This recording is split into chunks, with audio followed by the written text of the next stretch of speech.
సమ్మర్లో మీ పిల్లలు సరిగా తినడం లేదా? Just follow 3 tips. Tip number 1, బేబీకి ఫుడ్ కన్నా ముందు కంఫర్ట్ ఇవ్వాలి. పిల్లలకి ముందు మనం ఆహారం అందించే ప్రయత్నం చేస్తాం, కానీ తినకపోతే ఆహారానికన్నా ముందు అభయాన్ని ఇవ్వండి. Comfort is the first nutrition. వారిని దగ్గరికి తీసుకుని రిలాక్స్డ్ ఫీల్ అయ్యేలా చేయండి.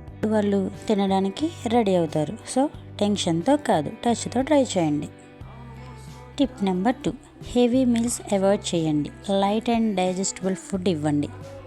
సమ్మర్లో పిల్లల శరీరానికి తేలికపాటి ఆహారం అవసరం. భారీగా కాకుండా చిన్నగా రోజుకి 4-5 సార్లు మీల్స్ అనేది ఇవ్వండి. సాధారణంగా జీర్ణమయ్యే పదార్థాలు ఇవ్వండి. రాగి పొడి rice, curd rice, smashed fruits ఇవ్వండి. టిప్ నెంబర్ 3, మీల్స్ స్కిప్ అయినా పర్వాలేదు, కానీ ఫ్లూయిడ్స్ మాత్రం స్కిప్ అవనివ్వకండి.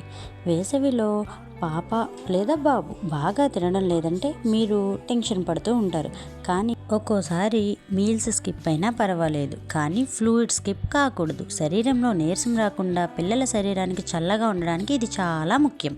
మీలో చాలామంది ఈ ప్రాబ్లం గురించి సతమతమవుతూ ఉంటారు. అయితే తప్పక ఈ టిప్స్ ఫాలో అవ్వండి. మీకు మరిన్ని టిప్స్ కోసం లైక్ చేయండి, షేర్ చేయండి, కామెంట్ చేయండి. Thank you.